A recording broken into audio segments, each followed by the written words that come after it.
যে আজকে রুহুল আমিন গাজীর এই মৃত্যুবার্ষিকী, প্রথম মৃত্যুবার্ষিকীকে সামনে রেখে আমাদের প্রতি ঐক্যবদ্ধ হওয়ার একটা সুযোগ আসছে। এটা তার প্রতি আমাদের গভীর শ্রদ্ধা জানানো হবে। পাশাপাশি তার প্রদর্শিত পথ ধরে যদি আমরা এগিয়ে যাই, তাহলে আমরা আমাদের প্রতিপক্ষের মোকাবেলা করতে পারবো খুব সাফল্যের সঙ্গে।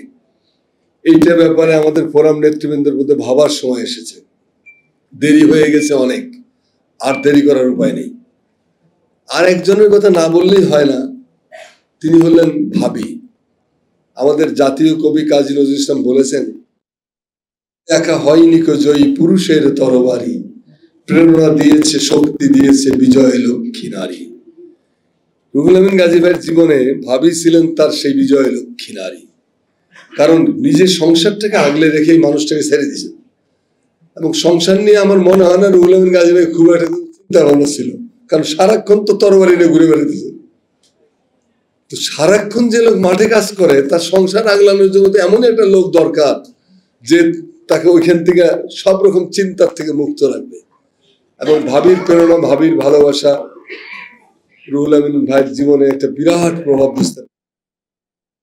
তো আজকে আমি তার স্মৃতির প্রতি গভীর শ্রদ্ধা জানাই এবং প্রত্যাশা করি আমাদের সাংবাদিকদের ভেতরে, আমাদের সাংবাদিক সমাজের ভেতরে যে গলিত পুষগুলো ঢুকে গেছিল, আজকে এই লড়াকুল সেনাপতির মৃত্যুবার্ষিকী সামনে রেখে আমরা প্রত্যাশা করি যে আমাদের সাংবাদিক সমাজের জীবনে যেন এরকম অভিশপ্ত সময় আর না আসে।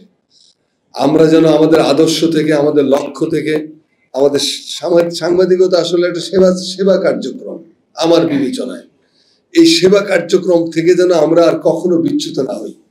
কোনো প্রত্যাশার কাছে, কোনো হুমকির কাছে, আধিপত্যবাদ, সাম্রাজ্যবাদ ইত্যাদি ইত্যাদি যা আছে, এদের কোনো প্রকৃতির কাছে যেন আমরা কখনো আত্মসমর্পণ না করি।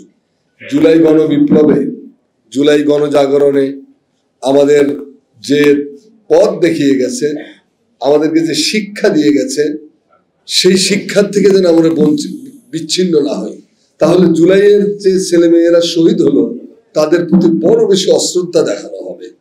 আমরা যেন এমন কোনো কাজ না করি আমাদের সন্তানদের রক্তের সাথে, যেটা বেইমানি হিসেবে তুলনা করা যাবে।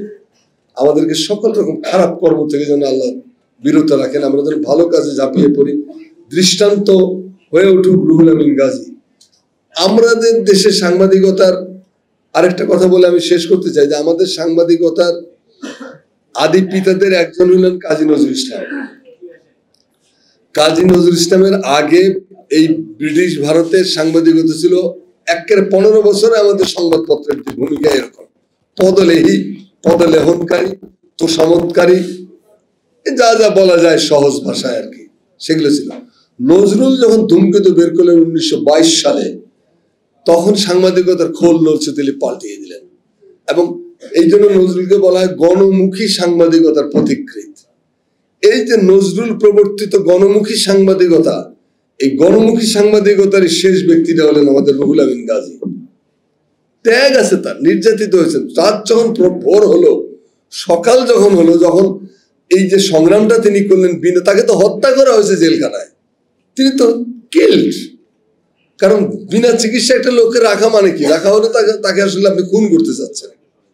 তো এই ফ্যাসিবাদের পতন ঘটলো, সকালের সূর্য উঠলো, আমরা যখন পরস্পরের সঙ্গে বুক মেলাচ্ছি, আনন্দ করতেছি, উল্লাস করতেছি, সেই সময় রুহুল আমিন গাজী চলে গেলেন। কেমন খারাপ লাগে বলেন? এটা কোনো বিচার হলো আল্লাহর?